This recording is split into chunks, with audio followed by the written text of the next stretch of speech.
اگر اندر بیٹھ کے بند کمروں میں بیٹھ کے عمران خان کا موقف مانتے ہو تو باہر نکل کے غلطی بھی مانو کہ رجیم چینج جو تھی وہ غلط تھی اور اس کے نتیجے میں پاکستان کو تباہی کی پٹڑی کے اوپر، ایسی پٹڑی جو جا کے نالے میں رکتی ہے، اس سے پہلے نہیں رکتی، اس کے اوپر ڈال کے دھکا مارا جا رہا ہے. اور عمران آج بھی ان ساری مشکلات کے باوجود وہ کوشش کر رہا ہے کہ کسی طریقے سے اس پٹڑی کا رخ موڑ کے ہم سلامتی والے راستے پہ ڈال دیں اس ٹرین کو. دوسرا جو امپورٹنٹ ایشو ہے وہ یہ ہے کہ پاکستان میں جو انرجی کے لیے پیسے چاہیے وہ پیسے کس طرح سے کمائے جائیں. جو ماڈل عمران خان کا ہے اس کے مطابق آسٹیرٹی ڈرائیو شروع کی تھی عمران خان نے اور اپنے اخراجات کٹ کیے تھے. اس زمانے میں سارے اداروں کو کہا گیا کہ اپنے اخراجات آپ کم کریں. سب سے پہلے کیبنٹ. یہ مذاق اڑایا جاتا تھا کہ وہاں سوکھی چائے بھی نہیں ملتی، اور یہ بھی مذاق اڑایا جاتا تھا کہ اتنا کنجوس آدمی ہے کہ وہ کسی کو چائے پوچھتا بھی نہیں ہے، جو باہر سے مہمان آتے ہیں ان کو بھی عیاشی نہیں کراتا. اب ایک وزیر اس نے تقریباً 200 کروڑ سے زیادہ پیسہ خرچ کر دیا آپ کا، اور 200 کروڑ کمانے کے لیے میرے خیال میں اب آپ کچھ عرصہ اور لگے گا تو 200 نہیں 2000 دیہات لگیں گے تو 200 کروڑ پاکستان کی معیشت میں اکٹھا کیا جا سکے گا. وہ ایک بندے نے اڑا کے رکھ دیا ہے اور کوئی پوچھنے والا اس کو بھی کوئی نہیں ہے. ایک پہلو اس کا یہ ہے کہ گورنمنٹ اپنی عیاشیاں بند کرے. بڑے بڑے اچھے مشروبات رکھ کے ساتھ، ڈائٹ والے علیحدہ رکھ کے ساتھ، بڑے مہنگے پانی جو شیشے کی بوٹلوں والے اور ربر کی بوٹلوں والے وہ علیحدہ رکھ کے آپ قوم کے، وہ جس طرح نا رنج لیڈر کو بہت ہے مگر آرام کے ساتھ قوم کے غم میں ڈنر کھاتا ہے حکام کے ساتھ. یہ آپ نے طریقہ شروع کیا ہوا ہے بچت کرنے کا. بچت اپنے گھر سے شروع کریں، بچت اپنے آپ سے شروع کریں، اپنی عیاشیوں سے، اپنی گاڑی، اپنی پروٹوکول. آج میں ایک بڑے ادارے میں سے نکلا جہاں میرا پروفیشن ہے، تو میں نے دیکھا کہ ایک وہاں سے ایک گاڑی نکلی، اس کو ایک بچہ چلا رہا تھا. میں حیران ہی ہو گیا کہ یہ بچہ اور یہ گاڑی کسی اور مقصد کے لیے اور بچہ کسی اور مقصد کے لیے ظاہر جا سکتا ہے. ڈرائیور اس کو چلا رہا ہو، بچہ پیچھے بیٹھا ہو، تب یہ بات سمجھ میں آتی ہے. یہ عیاشیاں ختم کی جائیں. تیسرا، یہ جو سیکیورٹی کے احسار آپ نے بنائے ہوئے ہیں جو صرف بڑے لوگوں کو بچانے کے لیے، غریب آدمی کی کیا سیکیورٹی ہے؟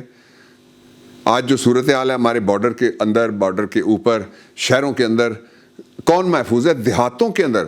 مجھے پہلی دفعہ دیہات سے میسج آیا اور انہوں نے کہا کہ اتنے موبائل فلانی ایک دئی یوسی میں پٹھوار کی یہ بات کر رہا ہوں، یہاں تصور بھی نہیں کیا جا سکتا تھا. ہم گاڑی کھڑی کر کے رات کو اگر چابی بھی آپ بھول گئے تو صبح تک کوئی گاڑی آپ کی چھیڑے گا نہیں، اس لیے کہ گاؤں سارا اس کا محافظ تھا. اب یہ صورتحال ہو گئی ہے. جو یہ اپنی عیاشی میں نے ایک بتائی پہلے آپ کو، جو ان کے اخراجات ہیں غیر ترقیاتی اور عیاشی کے اخراجات. دوسرا میں نے آپ کو بتایا کہ ادارہ جاتی اخراجات، ان کے اوپر قدغن لگائیں، ان کو کٹ ڈاؤن کریں. اور تیسرا یہ ہے کہ جن جن اداروں اور جن جن لوگوں کو مفت بجلی ملتی ہے، جن جن پورے کے پورے سیکٹرز کو مفت بجلی ملتی ہے، ان کو بل کریں. اور پاکستان میں جو بھی ٹیکس نہیں دیتا اس کے اوپر آپ ٹیکس لگائیں، اور ٹیکس برابری کی سطح کے اوپر ہونا چاہیے.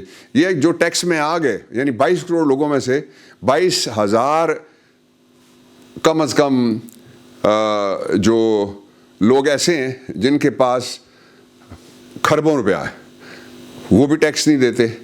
22,000 ایسے ہیں جن کے پاس کھربوں سے بھی زیادہ، وہ بھی ٹیکس نہیں دیتے. اور ہزاروں ایسے ہیں جو اب تو کروڑ پتی اس طرح جس طرح دودھ پتی ہے، وہ ہیں جن کے پاس ان گنت ہے، وہ بھی پیسے نہیں دیتے. تو اس کی بیس کو بڑھائیں. آپ ٹیکس کی تعداد کو، یعنی جس سے آپ 3 روپے ٹیکس لیتے ہیں اس کو آپ 13 روپے مت کریں. یہی تو آپ کر رہے ہیں. اور یہ جو آخری بات میں آپ کو بتانا چاہتا ہوں کہ ملک کے سارے مسائل حل کس چیز سے ہوں گے. وہ مسائل حل کرنے کا طریقہ جو ہے وہ ڈھونڈ لیا شہباز شریف نے، اور آج ایک نوٹیفیکیشن جاری کر کے اس نے قوم کو یہ خوشخبری دی ہے کہ اب گھبرانا نہیں ہے. اور جو مہنگائی ہے ایبسولوٹلی ناٹ، جو بدامنی ہے ایبسولوٹلی ناٹ، اور جو پاکستان میں معاشی تنزلی میلٹ ڈاؤن ہے ایبسولوٹلی ناٹ. وہ کہتے ہیں مت بتائیں لوگوں کو کچھ بھی غلط ہوگا، اس لیے کہ اب شہباز شریف نے پی ٹی آئی کی بیسٹ کھلاڑی کو سینئر وائس پریزیڈنٹ اپنی پارٹی کا بنا کے واپس بلایا اور کہا کہ جائیں آپ ذرا قوم میں ایک امید کی ایک نئی لہر جگائیں. پہلی لہر کا نتیجہ نکلا تھا، مجھے کیوں نکالا. دوسری کا تھا مجھے کیوں نہیں بگایا. اب تیسری کا دیکھیے، تماشا لگنے والا ہے. لیکن اس سے پہلے ایک تماشا جو لگ چکا ہے وہ میں آپ کو بتانا چاہتا ہوں. ایک طرف قوم سے اپیل کی جا رہی ہے کہ توانائی کے لیے پیسے نہیں ہیں, بجٹ نہیں دیا جا رہا پنجاب کو, بجٹ نہیں دیا جا رہا کے پی کو, بجٹ نہیں دیا جا رہا جی بی کو, بجٹ نہیں دیا جا رہا اے جے کے کو, اور صرف بجٹ ہی نہیں ہے, توہین کی جا رہی ہے پاکستان کے عوام کے تقریباً مور دین 60% علاقے جہاں پہ رہتے ہیں ان کی منتخب ان کے جو اپنے ووٹ سے بنے ہوئے جو لیڈر ہیں ان کی توہین نہیں ہے, یہ ان کی توہین ہے جنہوں نے وہ لیڈر منتخب کیے تھے, وہ گورنمنٹس منتخب کی تھی. کیا جا رہا ہے, ملکی سلامتی کونسل بیٹھتی ہے, نیشنل سیکیورٹی کونسل جو سب سے بڑا ادارہ ہے جو کہتا ہے کہ ہم نے ملک بچانا ہے, اور وہ سوچنے کے لیے بیٹھتی ہے. اس میں سے پنجاب غائب ہے, جس میں سے اتنے ایم این اے اور جس کی اتنی آبادی کہ پورے پاکستان کی آبادی ایک طرف, اس میں سے کے پی غائب ہے. کے پی نے اتنے زخم کھائے, فاٹا نے اتنے زخم کھائے, مغربی بارڈر نے اتنے رنج دیے, وہ وہاں پہ موجود نہیں ہے. ان کی بات کرنے والا کوئی نہیں ہے. ان سارے لوگوں کی جو پنجاب اور کے پی میں رہتے ہیں ان کی نمائندگی کرنے والا کوئی نہیں ہے. تو یہ کون سی قوم ہے جس کی سلامتی کے لیے شہباز شریف اجلاس بلاتا ہے؟ وہ قوم پہلے سے اس میں دراڑ ڈالتے ہو, پہلے ہی تقسیم ڈالتے ہو, پہلے ہی تفریق ڈالتے ہو اس میں.